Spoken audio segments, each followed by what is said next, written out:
Kevin, thanks for coming on. I really appreciate you taking the time to have a conversation with me. Would you mind telling us a little bit about yourself before we get started? Yeah, pleasure. Thanks for having me, Tom. Sure. I am a professor of philosophy of religion at Asbury Theological Seminary that's located in Kentucky. I've been teaching there since 2006. My interests have been in philosophy of religion, yeah, but last 10, 12 years, more moral philosophy has been kind of what has grabbed me. And so a lot of my research has been done kind of in the intersection of moral philosophy and moral psychology and how that relates to theology some too. But that's my academic kind of interests in a very quick nutshell. Cool. I'm an atheist. So I'm also very interested in the moral question. I believe the topic we had selected for today was faith in God and what that means. What is your position on faith in God? Well, you mean, do I have faith, or do you want me to try to define it for you, or is my understanding of it? Yes, both, either the same. So I do consider myself a person of faith. I sometimes kind of cringe at saying that because I fear that it's going to be immediately heard certain ways. So I'd be happy to give an account or talk a little bit about what I understand faith to be exactly. But maybe I usually begin by saying a few things about what I don't mean. So that word faith is usually used to try to capture a number of very distinct concepts or ideas. So sometimes it's used just to talk about the Christian religion. So the Christian faith and the articles of faith, these 20 things kind of outline what it is to affirm Christianity as opposed to any other religion or worldview. So that's the faith. So that's the first sense. A second sense is sometimes Christians talk about an attitude of hope for the future. It's meant to be a hope rooted in what we believe happened on Easter weekend, the resurrection of Jesus Christ. But it's a forward-looking kind of hope for the future. So Hebrews 11 in the Christian Bible talks about the great people of faith who looked forward and allowed that future reality to impact their current experiences, and it filled them with courage, and they were able to withstand persecution and all the rest. So that's the second sense of faith. Sometimes it's just kind of an attitude of hopefulness toward the future. And then thirdly, related to that, Christians do identify it as one spiritual gift. Some people within the body, the church, seem to have an extraordinary ability to see light at the end of the tunnel, even when things get really dark, and they're able to encourage other people.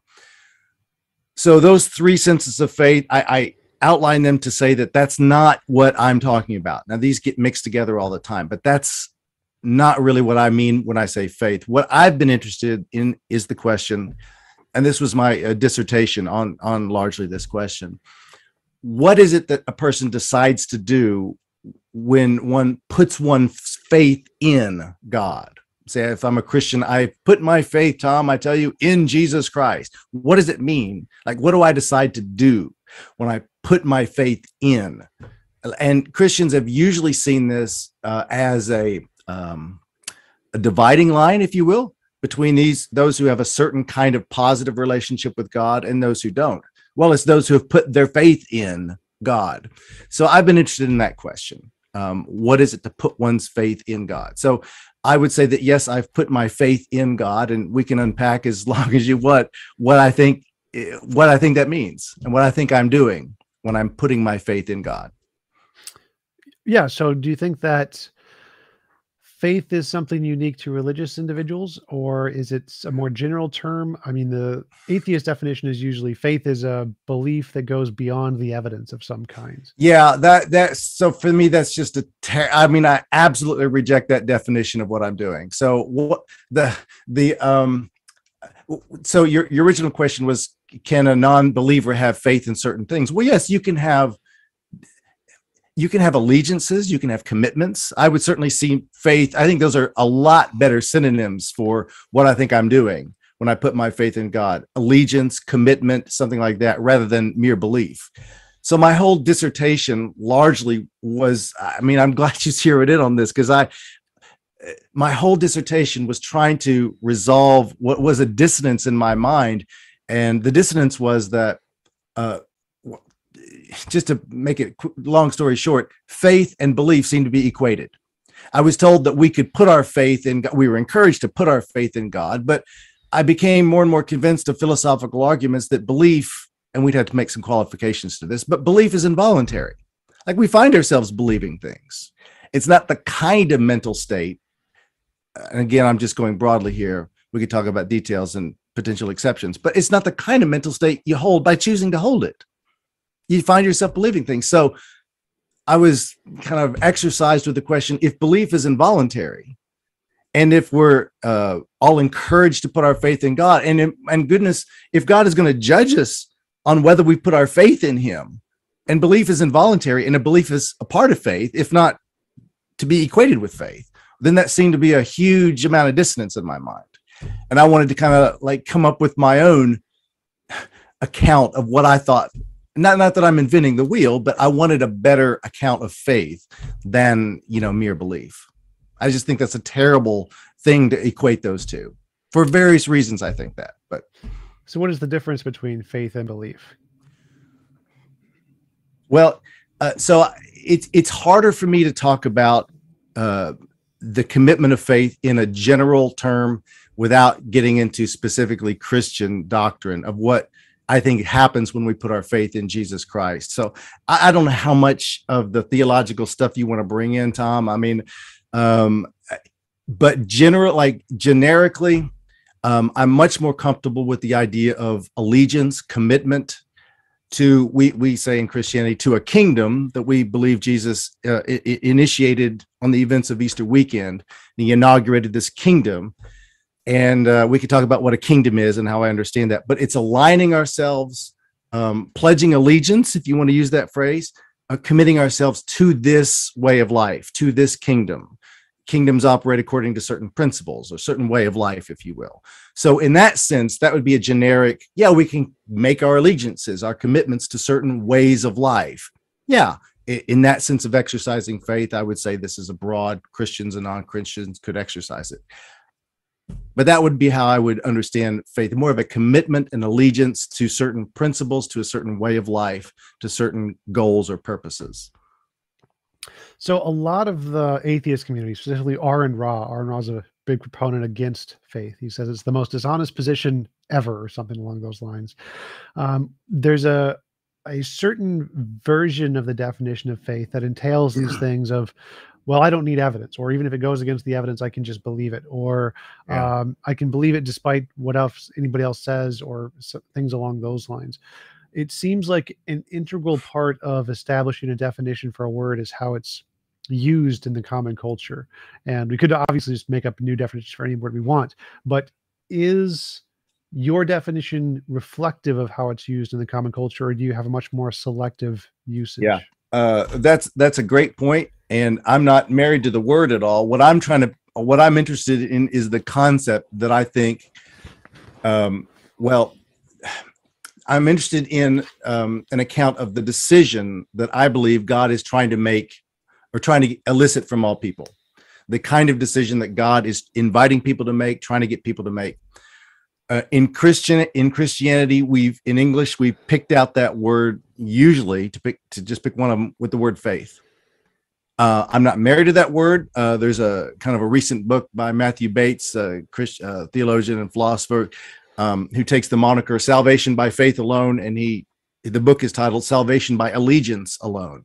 And what he's trying to get us away from is one of the things is equating faith with belief and saying, well, look, this has always been something that Christianity has taught, that it's more of an allegiance, it's more of a commitment to what we believe is a tri-personal God, but to building a kingdom. Yeah, if you want to make the point, and I think it's absolutely a fair point, in popular belief, or popular culture, I should say, colloquial language, we equate faith and belief. And that quote you had presupposes it's irrational because it presupposes the kind of equating faith with belief. Yeah, I concede that it's usually used like that in common culture. And for various reasons, I think it's a terrible definition, but for theological reasons, I think that. I don't get to, you're quite right. I don't get to decide that. Like language doesn't happen because I decide it's a publicly, like, I totally agree with that. So I don't blame other people. My kind of focus has been blaming Christians for going along with this, for giving the impression, if not outright saying to people that it's a matter of what you believe. And for various reasons, I have a problem with that. One, it sets people up for failure. Because if the message, like if I'm a Christian and my message to you, Tom, is try harder to believe it. Well, I've done you a terrible disservice, I think. I mean, any earnestness you might have for exploration would be quickly vanquished when you get home and try your hardest. And well, I guess it's just not for me because I can't choose to believe. So I have a problem with Christians who equate the two. And I don't mean to be mean about it. I just want to encourage Christians to maybe use better language.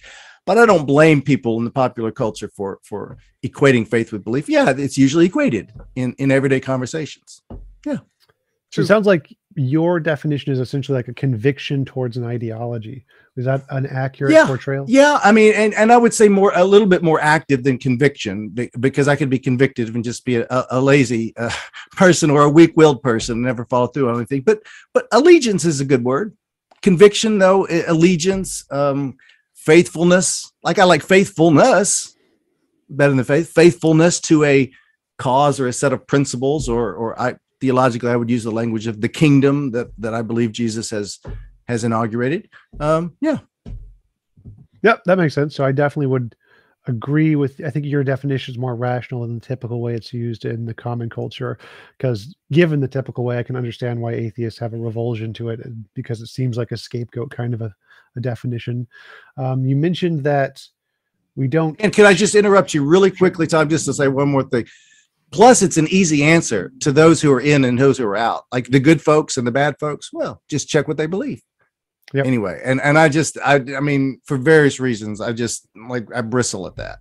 Yeah, I think there's a huge issue in the common culture of the in-group, out-group bias. Of if you don't believe or say X in the right way, you're evil, you're bad. I've recently had several debates on, is saying trans women are not women always transphobic? And even just bringing up the question, you get labeled as a transphobe. Doesn't matter what your argument or your position is. You just take the bad position, you're evil.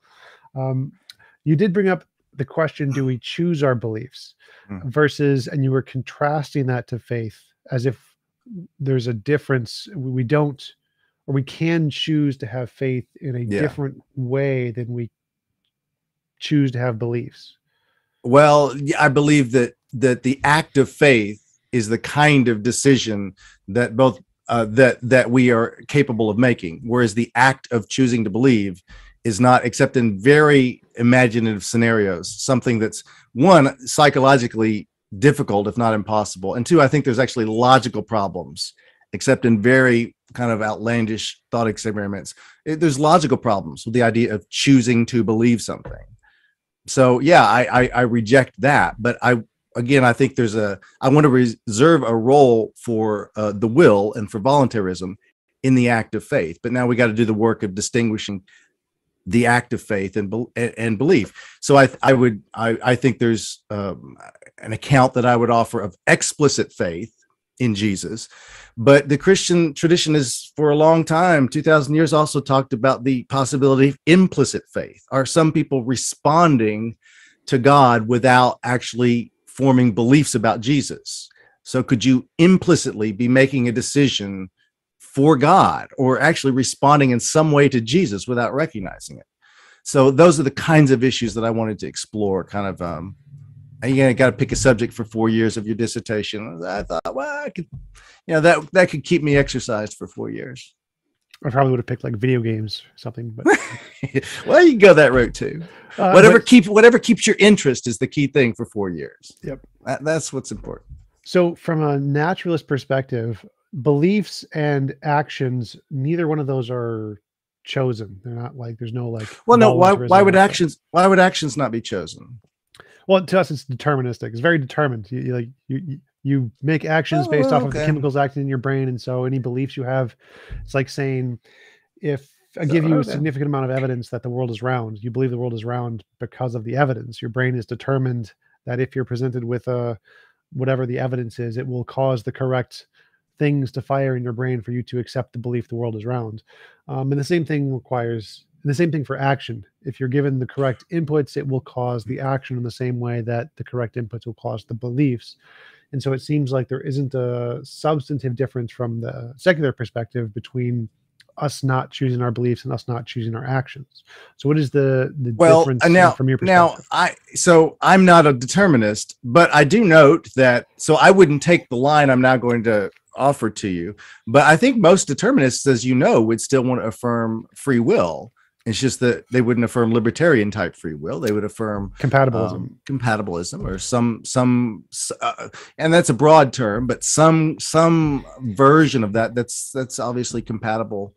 Genuine freedom being compatible with determinism. So there's your move right there. But what I would say is, even if I'm a compatibilist, and I'm not, but even if I were, I would still say there's a problem with choosing to believe that's not there with choosing to act. Like there's a cycle, there's a logical issue here. But anyway, so the first point, from a compatibilist perspective, beliefs and actions are still the same, whether you call them, well, they're determined, but a compatibilist isn't going to say, he's going to say the question of whether my action is determined is irrelevant to whether it's free. Right. So the question here is like, what's the difference? Because you said that beliefs you don't choose, whereas actions you do choose. From a compatibilist perspective, the amount of free will you have is equivalent in both beliefs and choices. Well, no, I don't. Well, I don't think so. So this is a debate that I consider moot. Well, yeah. I don't engage with this debate that I'm now doing with you, just because I don't buy these assumptions. But let's just say, for the sake of just discussion, that I bought the assumption that I'm a compatibilist, that I can have robust, genuine freedom in this deterministic world. Just quickly, one of the logical problems with direct belief acquisition is this: that if beliefs are meant to be our maps of the world, right? They're representational in nature. They take, like, they're meant to be our mental states that reflect. Meaning philosophers talk about like a mind to world fit, like they should fit with the world. My mind should fit with the world. That's what a nature of a mental state that's a belief is. Map in the territory. Map in the territory. Right. Yeah, exactly right. So if I know that I have a new belief, and you ask me, why do you believe that? And I say, well, I chose to believe it, Tom. If I recognize that my new belief is a result of my sovereign choice and doesn't necessarily reflect the way the world is, then it's not a belief by definition. Be like a cartographer, a map maker, just drawing a map of the United States and saying, well, like, I'm going to put Kentucky down on the coast because we never get the ocean. So I'll put Kentucky over here, and I'm going to make Rhode Island a big one out west to give those guys a break. If I know that my map is a result of my sovereign choice, then it's not a map. So there seems to be a very deep logical problem with the idea of choosing to believe and being aware that I've chosen it. Same can't be said for choosing actions. So I understand choice of an action between actions would be desired goals. I'm Humean about motivation. I choose this desired goal versus that desired goal. I can do that in full consciousness, recognize what I did. There's no logical problem, but there was with the belief. Well, so like the first thing that initially comes to mind is I like to think of myself as the smartest person in the world. Now, I have lots of evidence to the contrary, but I choose to believe this. This is perfectly fine. Well, I don't know. See, I don't know that you choose to believe that. But you said this doesn't apply to actions, because it seems like I can do the same thing with actions. I can say, I'm going to believe I'm going to win the lottery, so I'm going to buy a lottery ticket. This is a particular act, the act of trying to believe. I've said that is a special case, but I was thinking of desired goals. I think that's what the choice between actions is, this desired goal versus that desired goal. I don't think we choose this believed outcome or that believed outcome. That's just not available to us, I would say. Well, so like I would say the actions are inspired by the belief. So if I believe I'm going to win the lottery, even though it's inspired, a terrible belief. Yeah, inspired by the inspired. I think there's maybe better language, Tom. So let me see if I give you this language, if you'd be happy with this. Again, from Hume, and I'm a kind of a big Hume. I know you probably don't have a lot of theists say they're fans of Hume, but I mean, the famous naturalist. I mean, I don't think he was right about everything, but in my opinion, he's the most formidable philosopher ever to write in the English language. But I just don't say that too. Wait, didn't he write in German? Hume? Yeah. Well, no.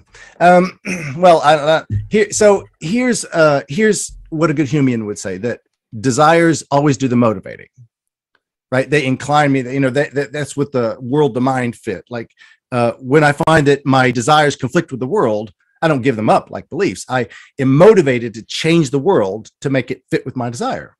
So I want there to be coffee next to me. There's not coffee.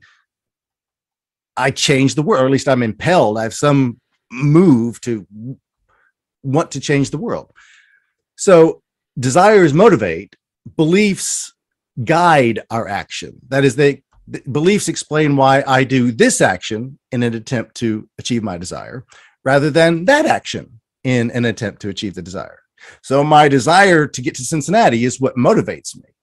And I get on I-75 North instead of I-64 West because I believe that I-75 goes north. But the belief doesn't motivate me. I could believe that, I can believe whatever. So I would say beliefs guide our actions. Desires motivate our actions. Yeah, that's fair. I was combining the two, desires as a kind of belief. But the question is, like, again, from my perspective, I'm not understanding the difference that you're outlining between beliefs being not chosen versus actions being chosen. Because if I say if something's going to compel me to believe a fact, some fact about the world or whatever, it's simply determined by me being given information. Like, somebody tells me the moon is 255,000 miles away. They say, here's how you can demonstrate it by bouncing radio signals off it and just time it. I'm given that information. My brain will then automatically believe the moon is 255,000 miles away. And the same thing seems to be done for action. So if I have a desire, whatever the desire may be, and I have some beliefs about what will achieve that desire, if you give me enough information that it's highly likely to be successful, then it seems my action is going to be equally as much determined as my belief Why about would the that be moon. so? Why would that be so? Well, if you told me I was going to win $1 billion by pressing the red button, I'm pretty much Yeah. automatically going to press the red button. It's like, red Well, button. so right. Well, there's a few points here. One, we could certainly act with a very weak belief, couldn't we? I mean, like the classic one about the Indiana Jones in the Last Crusade, where he, tries to step across the chasm. Are you familiar with this movie? It's always thrown up in those clips. Yep. So it's not the father is saying you got to get yourself to believe, or he says something like you must believe, boy, or something like that. It's not a matter of that. It's a matter of his goal is so important to him that even if he thinks there's a 10% chance of surviving, he's still going to do it. I mean, this happens all the time. I've done this before. I could give you examples. There was one time, Tom, I was a groomsman in a wedding. This is like 25 years ago. And it was like half an hour before the wedding. And they realized they didn't have the book. People were starting to arrive, where you write your names. And so the apartment is five minutes nearby. And he says, Kevin, go and get them and get back for the wedding. And I go, driving like 90 miles per hour, just on the loop of the city, and get to the apartment, and my car dies and it won't stop. And it's just like this terror. And it's in the middle of summer. I'm in a tuxedo with a pink bow tie. It's just a nightmare. It's like one of these tension dreams, but it actually happened to me. So I start flagging. I mean, I didn't have anything to do. I start flagging down cars. And the first, 3 just gotta, don't roll down the window, honey. They think I'm a crazy guy. So I thought probably the next car has maybe a 20% chance of stopping. But it was still, the important point was I believed that was my best chance of achieving my desired goal. So I would say the same thing, just to take it back a little bit to faith, that it seems to me that the level of belief I need to be a Christian is simply that by aligning myself with Jesus, that has the best chance to achieve the goals that I have, as opposed to any other action. So how strong does that belief need to be? Well, it could be, it could be less than 50% in principle. The crucial point is I believe that's the best way to achieve my goals. And what are those goals? Well, people have faith for a number of reasons. They want direction in life. They want, some people have, are racked with guilt. They want forgiveness. Some people want to meet their creator. It could be any number of compatible ultimate goals for aligning myself with Jesus. But my point was simply that this could be compatible with weak belief.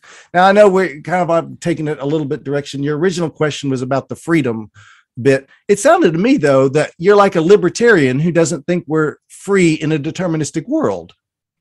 I actually would sort of agree with that, but it's not kind of like I'm not defending compatibilist freedom or anything like that, because you said belief and action were in the same boat because they were determined. Yeah. So I just kind of curious, would your view be that determinism precludes genuine freedom? Well, if by genuine freedom you mean libertarian freedom, yeah, I think No, libertarian. well, no, whatever you think genuine freedom is, like the kind Uh, that's needed to ground more responsibility, let's say. well, I don't think freedom is required for that. So I would have I have a different, unique perspective on morality. But I grant the compatibilist view just because it's fine. I think it's Okay. fine, but I think it's just determinism. It's the same thing as determinism. It's just classing things differently in determinism. But from my perspective, like I grant that there's a like game theory relationship between desire and belief, and that if the reward is high enough, you're willing to take a risk that you probably wouldn't take for a lower reward at a lower chance of it being successful or whatever. Yeah. But I'd say the same thing happens to belief. So, for example, we see people who are flat earthers. They believe the world is flat, even though all the evidence goes against them because it achieves their goals. Well, no, all of your evidence would, maybe all of my evidence, but I take it that, so well, a few things. One, willful blindness may be a part of this. I mean, this is a hugely important topic. I think self-deception and the way we can come to get ourselves to believe things by trying to just turn our attention away from and avoid uncomfortable truths. So I'm like big on the phenomena of self-deception and kind of coming to believe things. The mother in the court who believes the son is innocent of drug charges. My baby, that there's no way that my little baby just a few years ago was such a little innocent child. There's no way that he could be a drug dealer. And they really believe it because it's just too uncomfortable. So I would say a flat earther might have their evidence, like that's their reading of, let's say, the Old Testament or so, the creation story in Genesis. That's their reading of it. And they think what God has revealed is most certainly true. And I would agree with that too. And they think God has revealed that because, I don't know, their pastor told them, or because, I don't know, whatever. So I would say that they probably think they think there is good evidence. It may not be like evidence coming from certain quarters, but it'd be the evidence of authority or someone who knows enough to know, even if we don't understand it. God knows enough to know, even if it seems to befuddle the best human minds. Anyway, that's probably how I would explain their belief, other than simply choosing to believe it. Yeah. So for sure, but I'd say that that bias exists in us, which causes us to prioritize certain evidence over other evidence. Oh, and I'm that with you, bro. Same bias exists when it's to prioritize certain actions over other actions. And so if we're trying to say that there's a substantive difference between choosing a belief versus choosing an action, I'm not sure what that difference is. Right.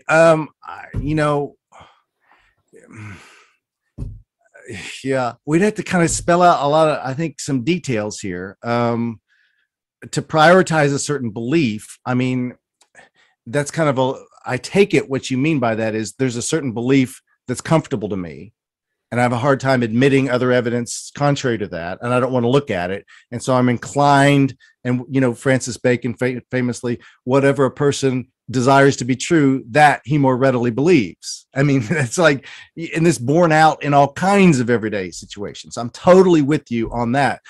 But is that a matter of prioritizing a belief and choosing to do something? Yeah, well, there's a certain belief that is attractive to me that I'd like to hold. And you can put it in terms of, I don't want to admit these other evidence, or I continually turn my attention away from the other evidence, but I get to the point where I genuinely believe it. Here, just a quick example. You ever watch like a sports game with fans of each team in the room, like the different teams, and each one is screaming, saying that the bulk of the referees' missed calls are going against their own team? Yeah. I mean, it's extraordinary. And they believe it, right? Like they believe it. So I'm with you on the bias bit. But when you talk about prioritizing actions, it's just that, see, I think this is the nature of choice. At any one time, I've got a range of desired goals. And free will is choosing between desired goals. Now, I know you might come back and say, but I think it's all determined.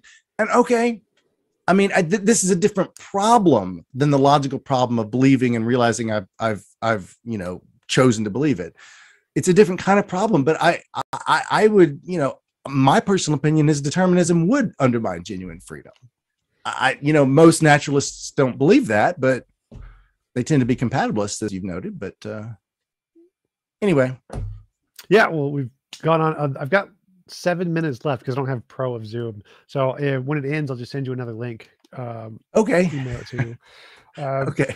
So tell me about more your view on morality, because you said that's what you've been focusing on for quite a while now. Well, oh gosh, that's a pretty open-ended question, Tom. I don't even know where to begin. Drowning babies, good or bad?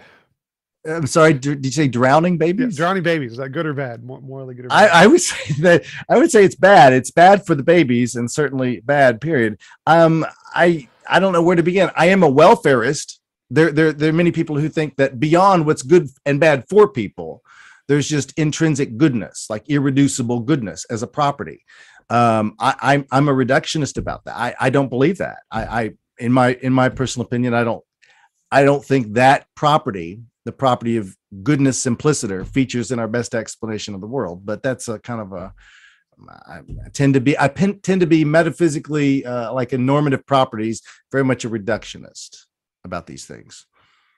Yeah, from a naturalist perspective, I would definitely agree there. But that seems like it would be in conflict with God's nature is inherently goodness kind of a thing. Well, inherent goodness. Yeah, I hate to be a cop out. I'm still not sure exactly what that means, because I ask different people and you get different answers. I would say God is the source of life, and he's certainly good for people. Well, I would say, yeah, but in addition to being good for people, good for creatures, bring them abundant life and whatever, participating in God is to have life and all. But aside from that, he's just good as an irreducible property. I don't know what that property consists in exactly.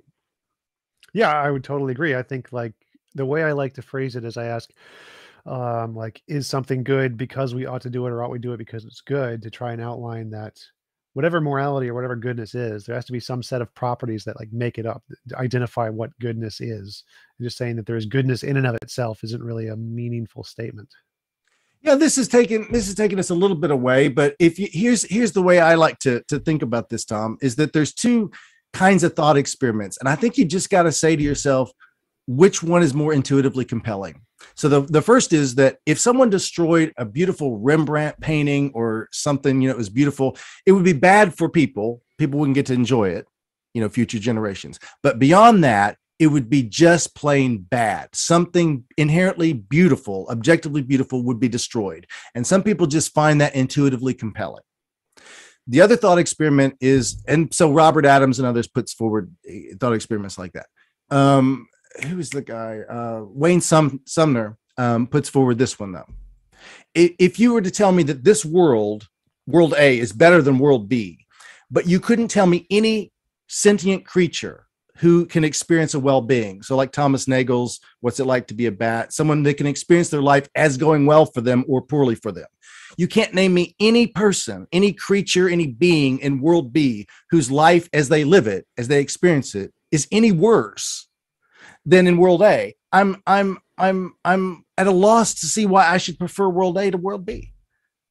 Now that experiment I find more intuitively compelling than the first one.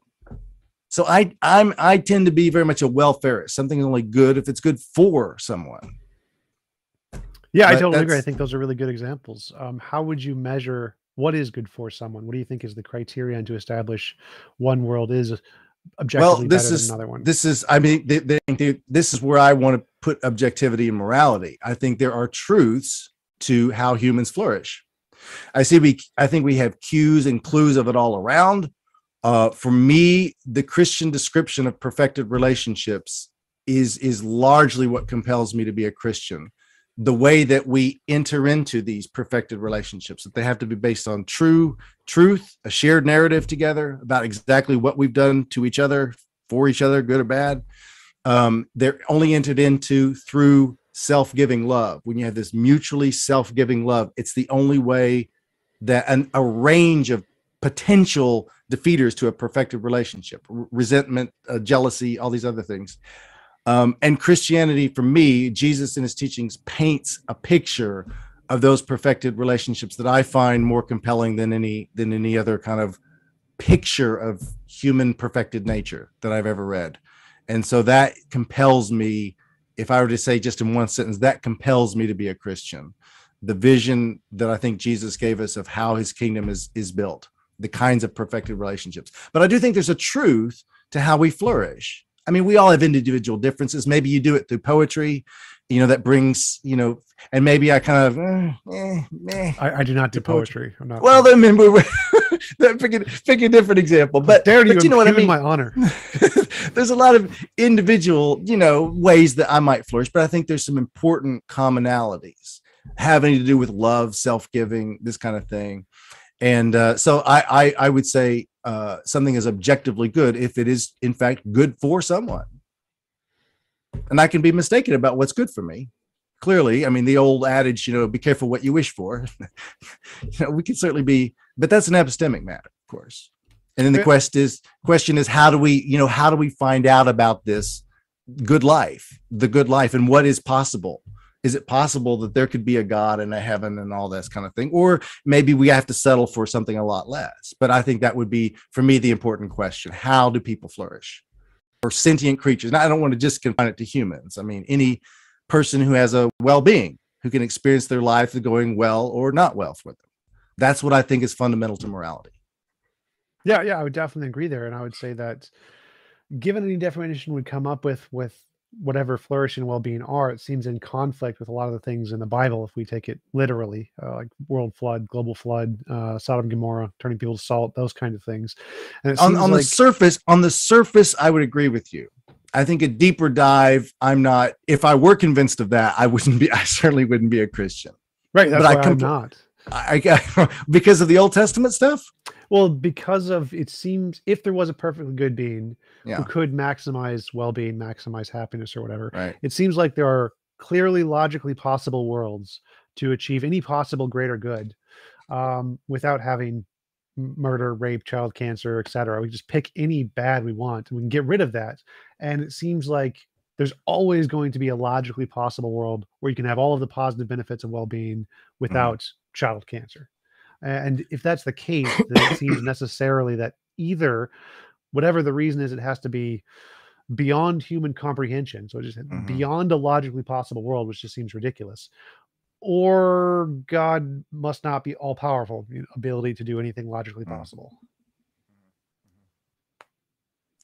Yeah, well, we have 1 minute left, so it's going to end randomly at some point. Well, okay, there's a long answer to what you've said that I would want to give in a very short answer. I'll give you the very, very short answer, and that is, you've already carved up space, it seems to me, in what you've just said, to recognize there is no best possible, because you'd always add one more good thing to derp. Well, please return after this commercial break. Lulz.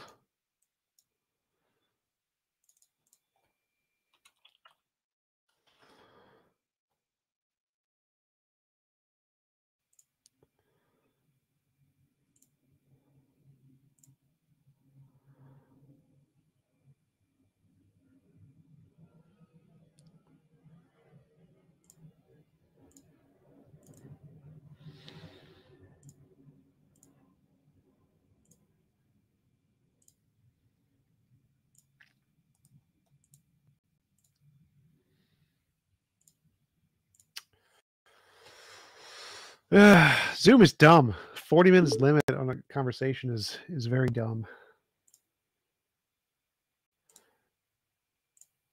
Oh, you just want to try on here? Oh, post here. There you go. Added the link in the private chat.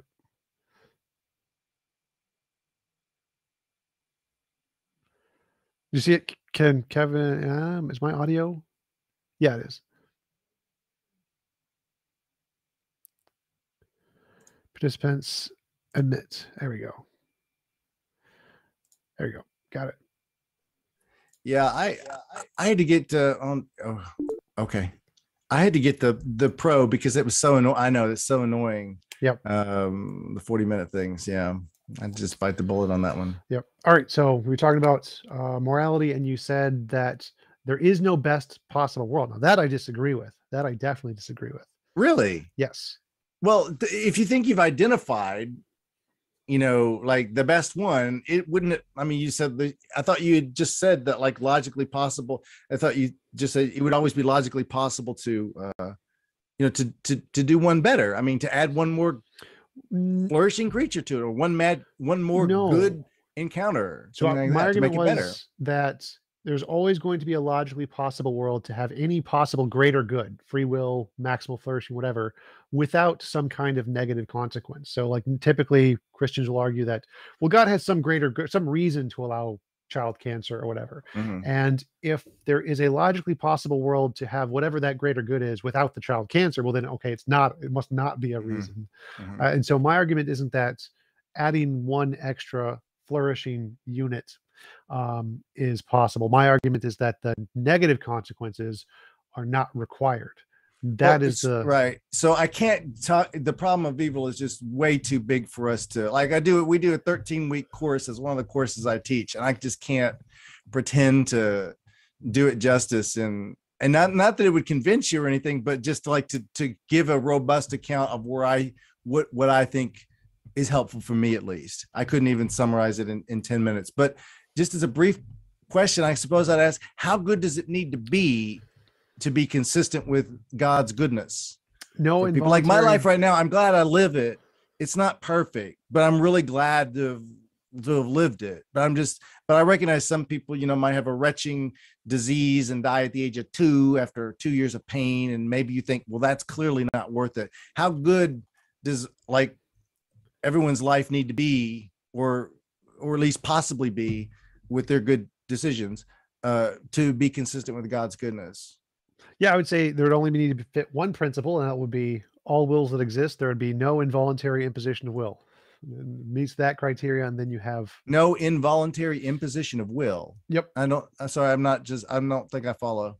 So, like, um, if I wanted to punch you in the face and you didn't consent, it would be physically impossible for me to punch you in the face. So if I'm trying to infringe on your will of not wanting to be punched in the face, Right. it would, if you don't consent to that, I can't do it. Right. So I think, I mean, so here's a beginning of my kind of thoughts on that, Tom, would be, and this isn't going to cover natural evil as much. That's going to be something different, more complicated a bit. But I think, in terms of why I think free will, and I'm a libertarian type free will, is so important, I think there's something to perfected relationships among personal agents.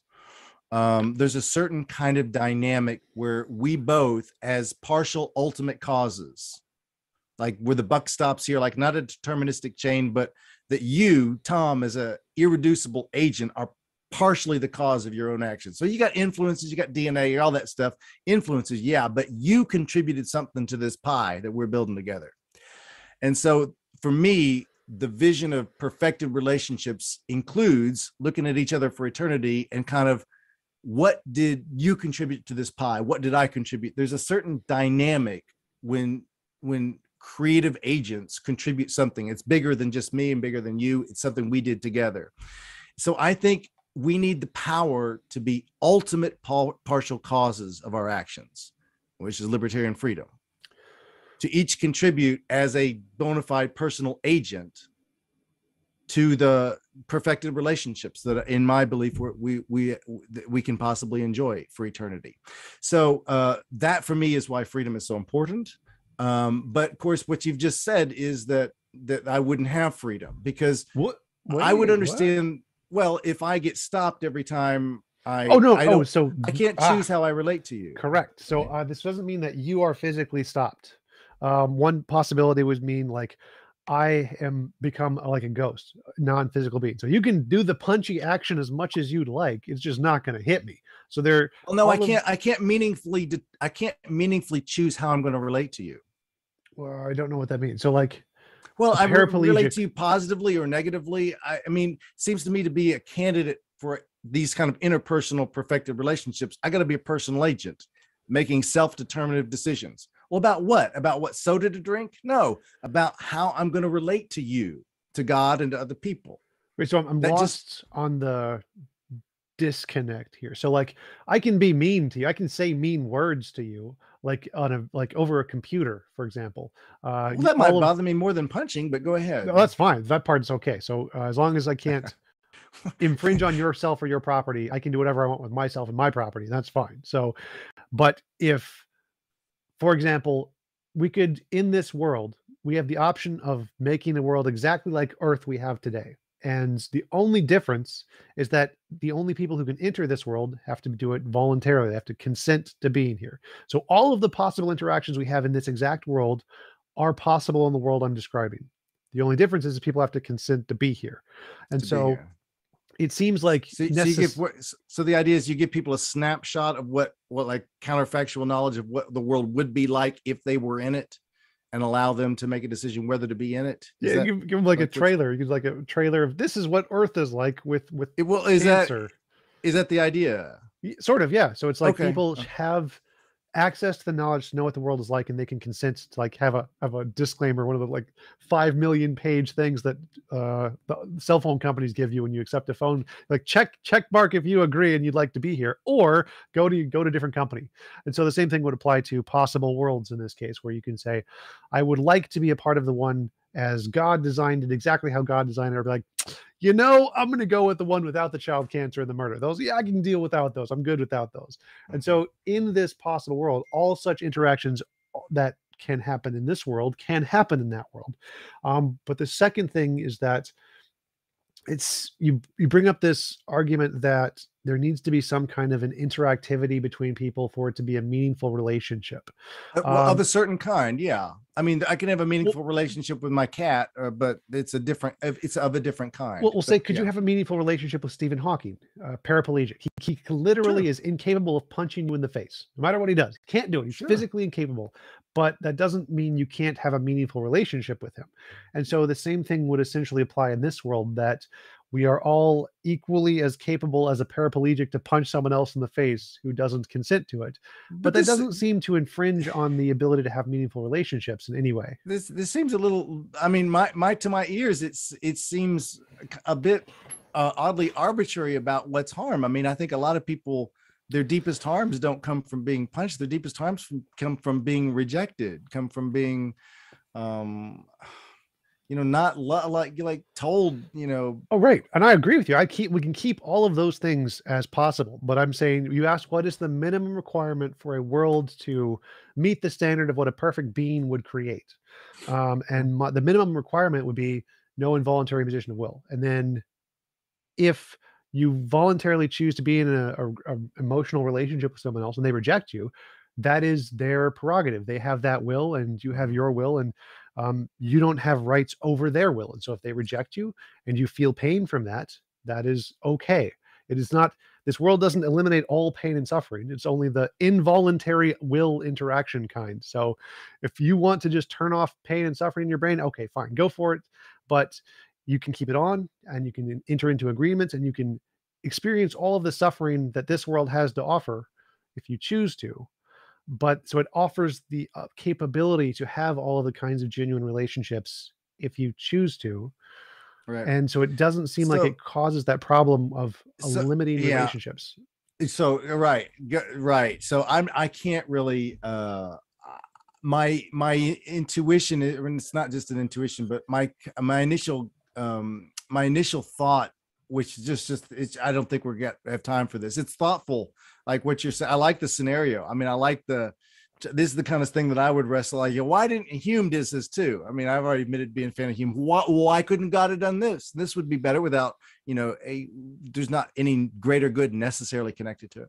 I'm not sure that you could have all the goods that we think we might have in such a world, but that would take a while to spell out. Second, I just kind of an interesting question. If I could just take it back to the issue of faith a little bit, just because I'm trying to just see how this might connect to there. If it were clear, I mean, it seems to me in such a world, it would be abundantly clear that God exists and would, say coordinate virtue and happiness or something like that. Do you think there's scope for um, kind of religious ambiguity being a needed part of our world in order for us to have scope for moral freedom? If you were a libertarian, let's say, whether or not to, I mean, I'm just thinking if God's existence and providential care was overwhelmingly obvious, the only way we would have scope for moral choice is if we were just really inherently malevolent kind of creatures. Whereas we could be less malevolent, but the choice would be made possible through the religious ambiguity, kind of the epistemic distance, as John Hick put it. The kind of the, it's just not clear to me that there is a God who's going to make things work out for those who try to follow him, et cetera, et cetera. Do you think there's any scope for that in the nature of faith, in the nature of having to make self-determinative decisions about what we're going to commit to? Just a thought. I mean, for some people, they found that pretty compelling, that there has to be some religious ambiguity in the world for there to be scope for moral freedom. You can have that in my best of all possible worlds. Like, God doesn't need to reveal himself to anybody to give them any of these things. Like, you can just have an iPad that pops up in front of you, like, where did this iPad come from? I have no idea, but it gives you the options for the world you want to pick or whatever. And so even if that was required, that would still be possible in the best of all possible worlds. Right. That's the label I give it, which is why I disagreed when you said there was no best of all possible worlds. So if that is a greater good, then yes, we could have that too. And so as my original argument stated, it says whatever the greater good may be, it seems like there's always going to be a logically possible world to have that without whatever the negative consequences you are. And I would go so far as to say that we could have a world with no involuntary imposition of will and all of the possible greater goods. And so if maybe next time we can go over what you think would make it so that the goods that you can't have in this world, because I've never heard a compelling case that I can't get a logically possible world with all of the greater goods anyone could ever imagine. Right. What about there's a completely different kind of approach, and it's a more maybe it's a more theological approach, if you want to call it that. But what the Christian tradition affirms, and I don't know, I used to not find this as compelling. People would say this, and I didn't really find it compelling. And I more do now at my stage in life. And I'm not trying to say like when you become wise like I am, and I'm not trying to say that at all. I'm just giving you my personal, this didn't really appeal to me that much when I was younger, but it does now. The idea that in Jesus, what Christians affirm is we don't have someone that came and explained like all these questions, which are legitimate questions, I think, but rather the strategy seems to be coming and joining us in the suffering and walking through us every step of the way. And arguably, maybe that's what we need more than the intellectual answers. Maybe intellectual answers in the end don't actually help nearly as much as we think they're going to help. And they might actually work against the kind of relational building that really enhances our long-term, or allows us to participate in longer-term relationships of communing with one another, empathy for one another, helping one another. I mean, part of it is, because we don't know, we have to help each other in the journey. So this kind of mutual dependence, perfecting of relationships. That's just a general thought. I can't flesh that out in kind of a. Well, I would actually agree a lot with that. So, suppose there was a God and the God had the option of giving us a pamphlet that had all the answers in it or whatever, versus actually just coming down and solving all of the problems. Like, yes, solve the problems, just solve hunger. Don't give me a pamphlet. I don't care about the intellectual answers. Just but solving hunger. It with our participation. I mean, if he wants to build this kingdom with us as part of it, so that we are like not equal creators, but co-creators of this kingdom that he's building, then it's going to be a lot more work, and it's going to be a lot slower, and it's going to involve God having a lot more humility and patience than just like the dictator who comes in and makes the trains run on time by crushing everyone who descends. So I would definitely agree that intellectual answers are not as important as pragmatic applications, and so actually putting in the work to make a difference is more important than giving people intellectual answers. But I think that the putting in the work method of Jesus' sacrifice was a bad method. It seems quite arbitrary, irrelevant, doesn't accomplish anything. There seems to be infinitely many ways to do it better. And the best of all possible worlds thing I described would be like what I think would be close to the pinnacle of what it should have looked like, rather than sending yourself to sacrifice to yourself on a cross. Well, right. So I wouldn't put it that way at all. So if you have the image of like there's the crass father who demands retributive justice, and the father has to, look, we got to satisfy pops because, he's gonna like crush you all. So I guess I'll do it. I'll be the scapegoat in that way. That's not my understanding of the atonement at all. I don't blame anyone for thinking that, because so my battle is usually with fellow Christians to say, look, let's not get entrenched in one particular denominational understanding, say, of the atonement. Ignore what the bulk of the Christian tradition has wanted to say, and make extremely dogmatic pronouncements that paint a picture of God that, frankly, I wouldn't want to believe in. Oh, right. There's a hilarious meme where it says Jesus was a Jewish zombie who was sacrificed to himself because a rib woman ate from a magical tree from a talking snake or something along those lines. But so I agree. I think the doctrinal thing isn't really important here. But if we take the minimal facts of what is entailed in the Jesus story, that an aspect of God came down and walked the life similar to humans and experienced suffering as humans did for like 3 days or something or however long the torturing of the crucifixion took. But of course, it was the whole life of being, before that being, this.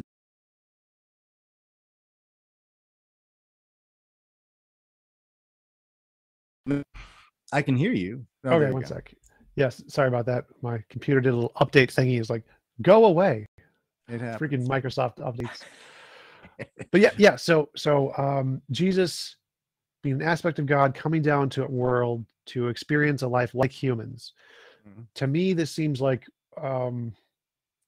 Seth Andrews had a very hilarious quote for this. He said, since Jesus essentially just had a really bad weekend, he had a normal life for the most part, lived a human life, and then had a really bad weekend, and then took a few days off and went to heaven, or went to the intermediate locations outside of the realm of the planet. I mean, there's obviously lots of worse ways to die and worse ways to suffer. And so having the God experience the same kind of suffering we did seems to not really accomplish much other than, I don't know, giving God some kind of knowledge of what it's like to be a human. And it seems like the better solution would have been to just solve the problem in the first place. For example, what do you think the problem is? Well, I think the problem is the involuntary imposition of will. So I think that is the core emulation of what I think the problem is that there are involuntary impositions of will. And you mean the good life is what? I don't understand what the good life is then. Just getting your will? Well, no, because that's the involuntary imposition of will is what like the minimum standard is, and then the good life is what you do with that afterwards. See, I don't have, well, one, I think that is in my opinion, that is a enlightenment kind of inspired, and I'm not talking yours, I'm talking about like the goal of like autonomy. That I have a very different intuition about, and I think a lot, it's not just an intuition, but it's kind of more empirically about, since the Enlightenment, we have lionized autonomy, like to think that that's what the good life consists in. I don't see it that way at all. So I think we might have very different conceptions of kind of the conditions for the good life. I don't disagree about autonomy being a necessary element in our deepening relationships, but like just making my own decisions, I'd much rather emphasize how we were born into narratives, and I think the good life is getting caught up in the right narrative. Well, I don't think I wasn't disagreeing there. So I was saying that. Okay, I may have misunderstood like the implications of what you're saying. So I apologize. The involuntary imposition of will is the minimum requirement. It's like the starting position, and the good life is what comes after that. It's what you experience and how you live life and grow from that starting point. So without that, you have a bad life. And then once you have that, then it begins to become a good life, and you get to experience and grow and have the more diverse experiences of what a good life actually is. But I wouldn't just say just that is Okay. the end Okay. all be all.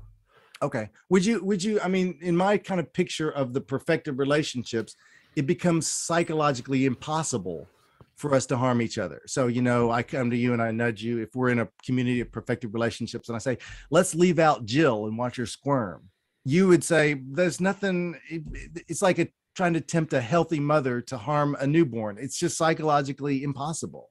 So I think there's a sense of freedom that comes when we are just so our theological language in Christian circles, we call it fully sanctified, but our desires are completely aligned with God's, so that we don't have this kind of libertarian type freedom, at least on moral issues anymore. We might creatively figure out how to serve each other in all kinds of ways, but for me, that's kind of a goal to be working toward, the total conformity, where I no longer have to kind of like, should I be selfish or should I, where it's just automatic. And so for me, that's kind of part of my vision of the good life. But you raised a good question though about why couldn't God have come down in a better way? So I think it's a good question. I think this gets to the heart of what I think faith is. Faith is aligning ourselves with a kingdom. What I think was established on Easter weekend and why it needed to be this way. Yeah, there is the issue of so we can have an advocate who understands the way we've suffered and that he knows what it is to be accused and all that kind of stuff. And I agree with that.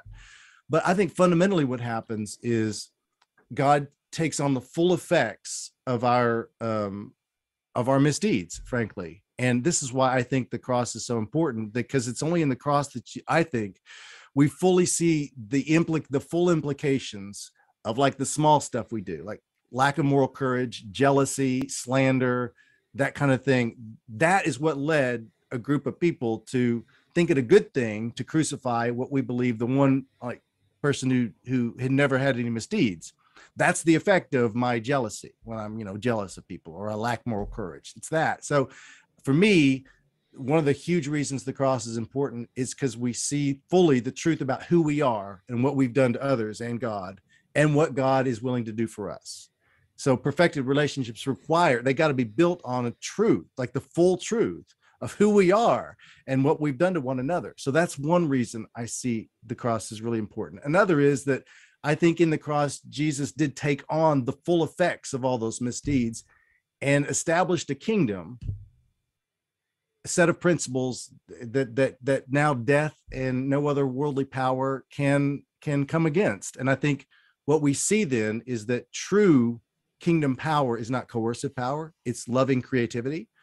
So the kingdom works that I think Jesus establishes by peace, by humility, by self-giving, sacrificially if needed, these kinds of things. I don't know that it could happen any other way than that. So that for me is the fixing of things. It's establishing a kingdom, a different way of doing things, where success gets measured differently, power operates differently, all the rest. How we live into joy works differently than like material possessions and the way the world understands it and all that. So I think that's what was happening on Easter weekend, and that was God fixing things. And I'm not sure, could it have happened a slightly different way? Maybe, but I don't know what it would have. I can't imagine what it would have looked like, if not something similar to that. So taking on the full weight of what we've done and still building a kingdom through that, and showing that in the resurrection, for me as a Christian, that the truest power, the highest power, is actually creative loving. So there was a super chat before I wanted to bring up before we, there's a few questions. One of them was, by your definition of well-being, how many people or how bad would the suffering have to be for you to stop having belief in a God? How many billions of people would have to be suffering before it was like sufficient enough to discredit the belief that God was all powerful, all being? So where I got to say this isn't plausible anymore, folks. Things have gotten so bad. Yeah. Yeah. I don't know that. I don't think my commitment to Jesus hinges on what percentage. Like, it's not that I think the world is pretty good, and this is pretty good empirical evidence that things are improving.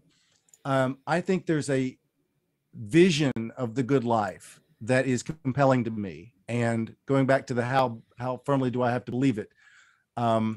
Even if there was lots of, well, no, I don't want to put it that way.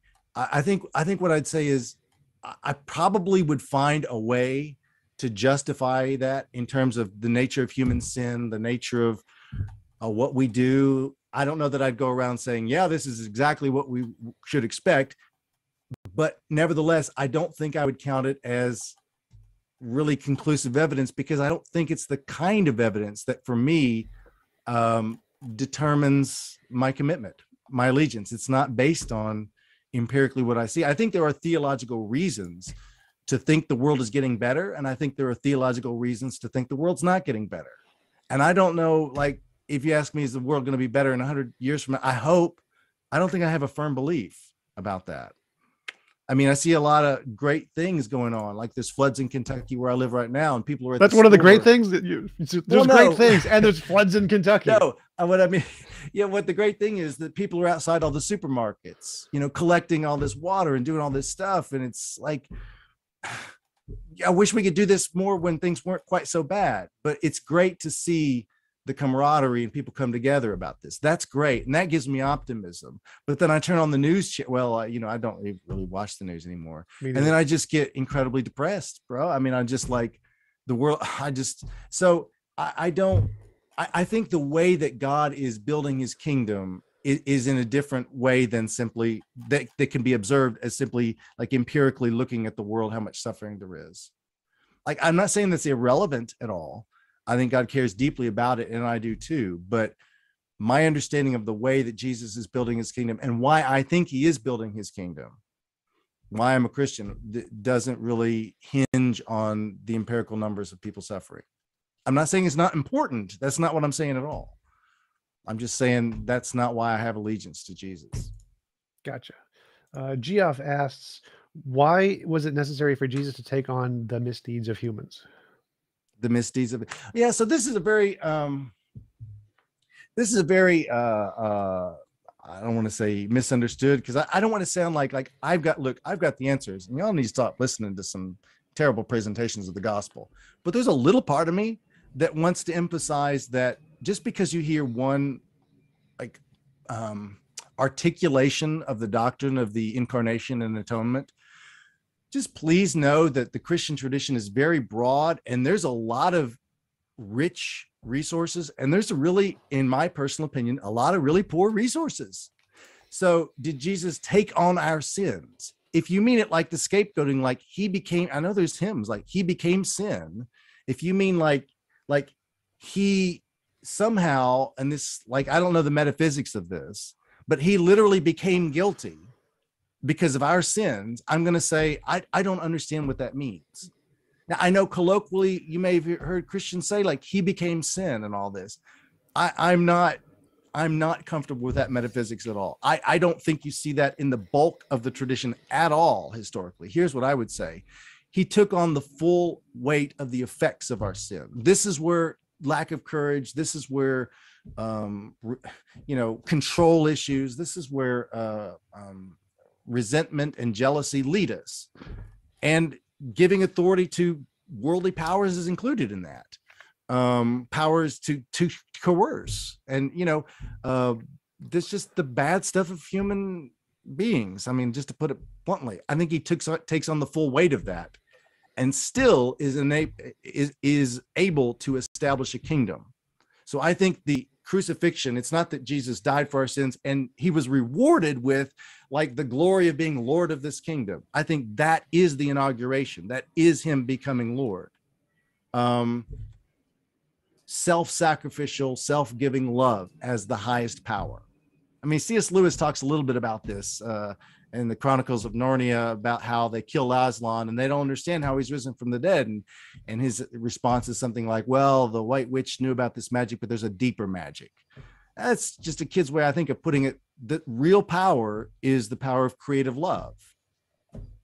We see that in creation, and the world's power is coercive power, as we know.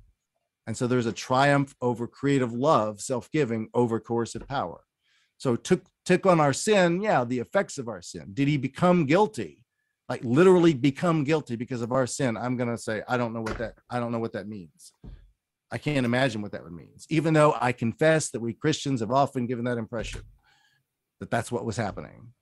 And I don't know what to tell you other than I'm sorry. Gotcha. All right. Next question from Dale Wilson. If it were demonstrated to you beyond all doubt that Christianity was false, would you choose to continue believing anyways? Would you try to convince others to believe in it? Well, no. If I were convinced it was that it was not true, I think what I had to be convinced of is that there's another way to bring about that would better or more likely bring about my purposes of.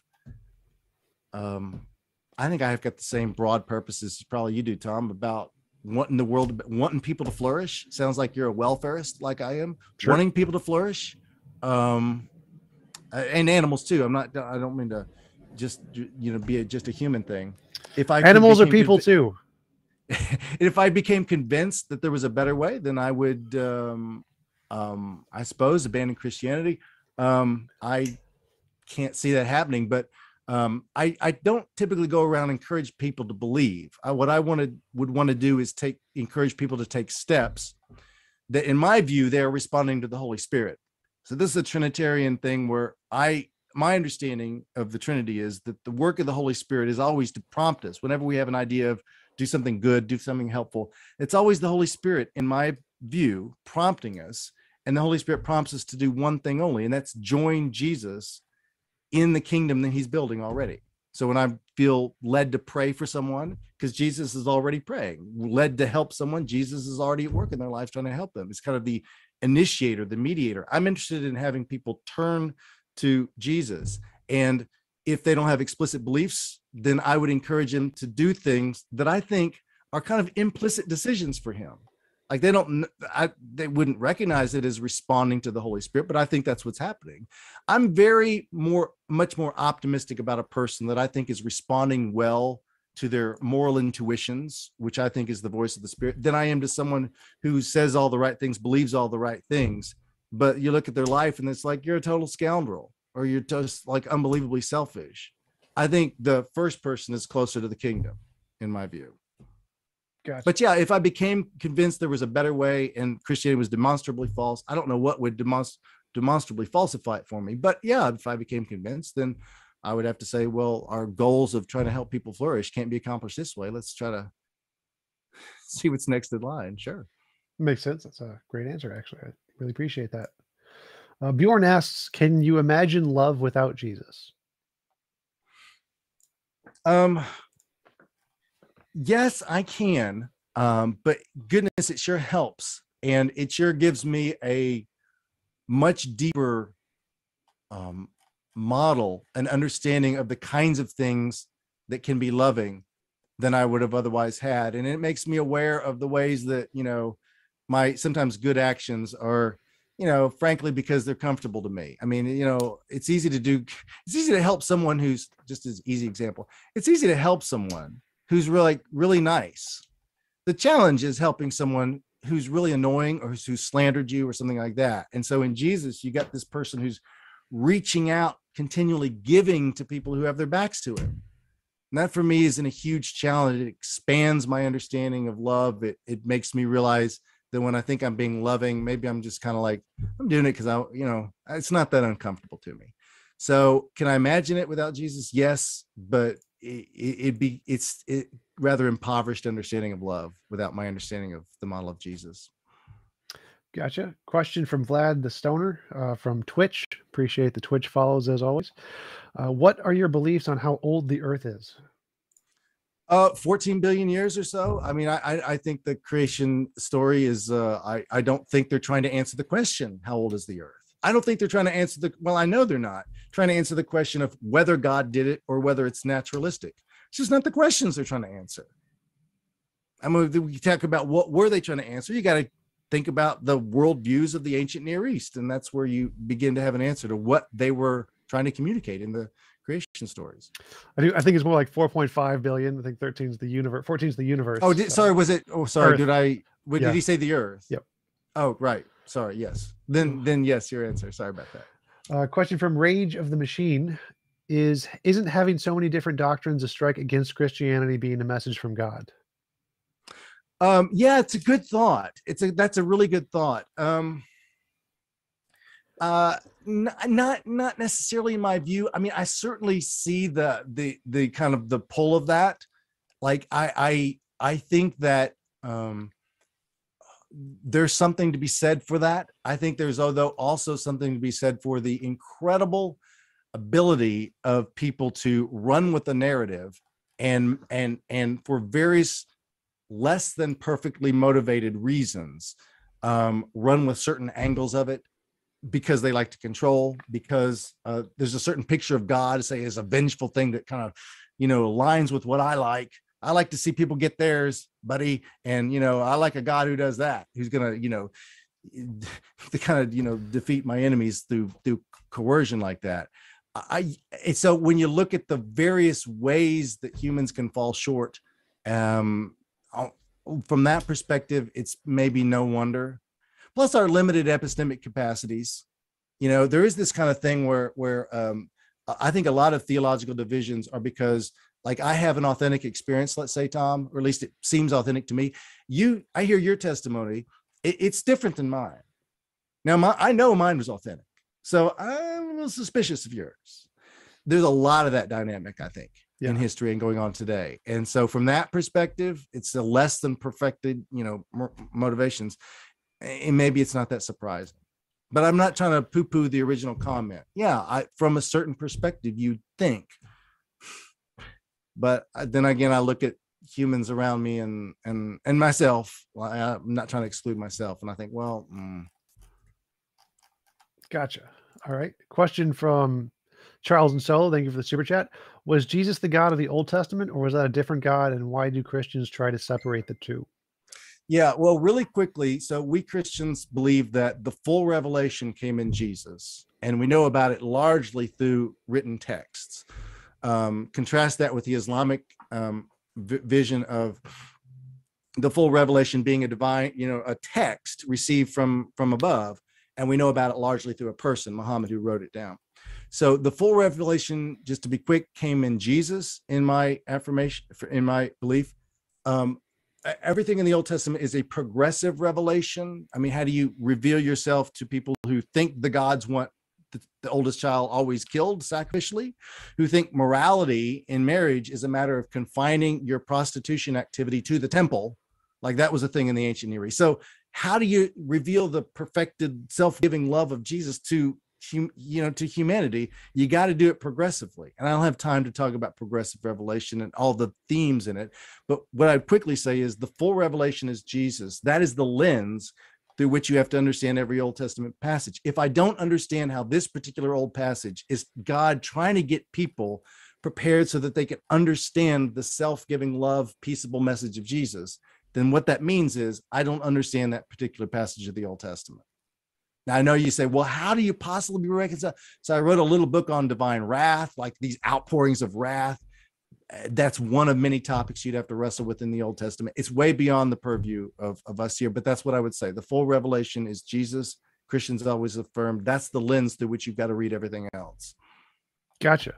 Well, we've been going for a little over an hour and 20 minutes ish. Really appreciate you coming on. It was a great conversation. Would you like to give people any like locations or books or where they can find out more about your work? Well, the dissertation, what is it? Should know it. Let's see. The Decision of Faith: Can Christian Beliefs Be Freely Chosen? That's like a book, but I wrote an article. There's a collection of just think about the stuff we talked about today, Tom.